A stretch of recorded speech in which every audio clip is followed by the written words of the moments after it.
கடுகு கொஞ்சம்,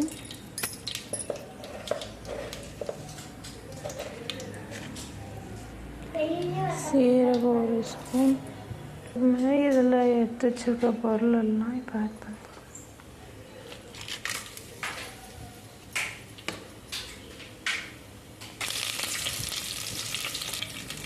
பச்சை மிளகாய் 2, ஒரு பெரிய சைஸ் வெங்காயம். இப்போ நல்லா வதக்கிக்கிட்டோம்.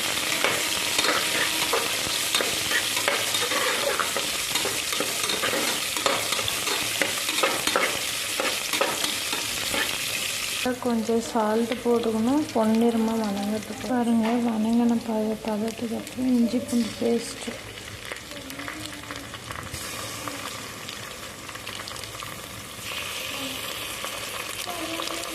ஒரு ஸ்பூன்.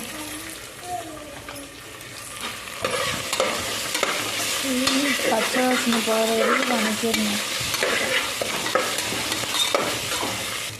இங்கே பாருங்கள், வெங்காயம் பொன்னிறமாக வந்துடுச்சு பாருங்கள். இங்கே பாருங்கள், புதினாவை ஆட் பண்ணணும்.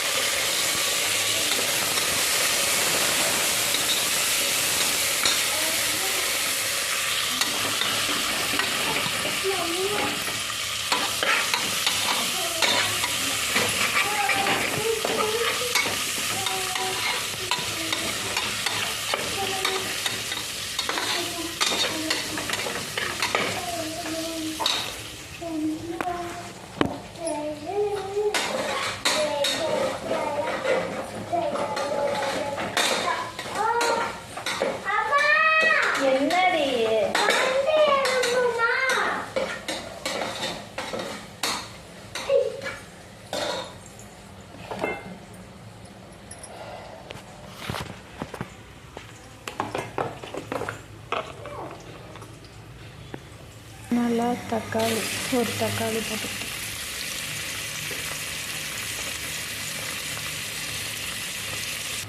அது கூட 1 கப்பு தயிர் ஊற்றிக்கணும்.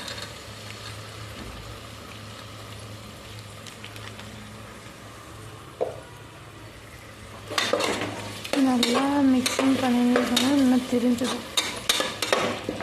இங்கே பாருங்கள்,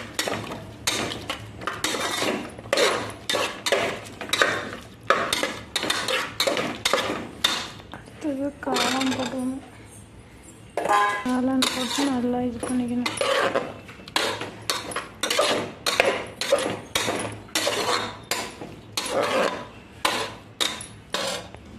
கரம் மசாலா 1/2 ஸ்பூன்,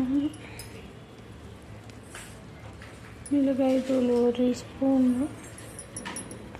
மஞ்சள் தூள் 1/4 டீஸ்பூன், மல்லித்தூள் ஒரு 1/4 டீஸ்பூன். இதெல்லாம் மிக்ஸ் பண்ணணும்.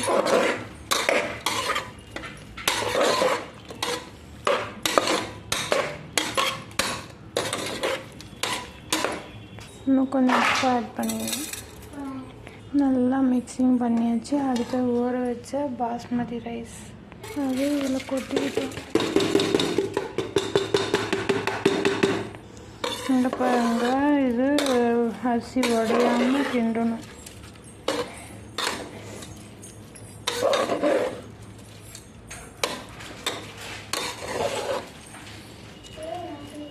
கிண்டியாச்சு.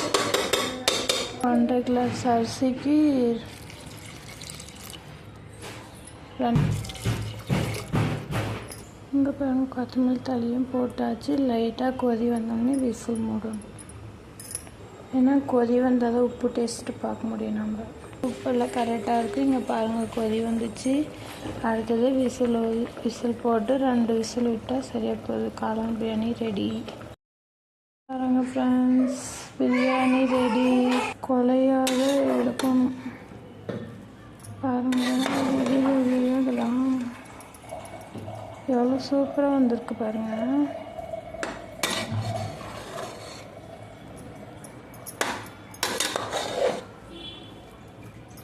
சூப்பராக இருக்குல்ல?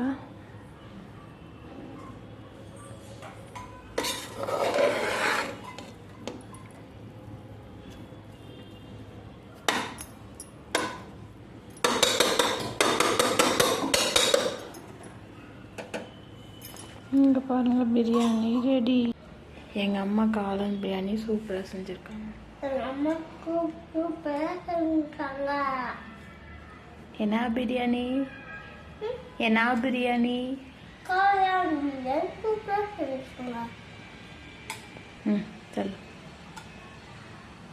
சொல்லு ஃப்ரெண்ட்ஸ், எப்படி இருக்குன்ட்டு கம்ம கம்மன் வாசனையாக வருது.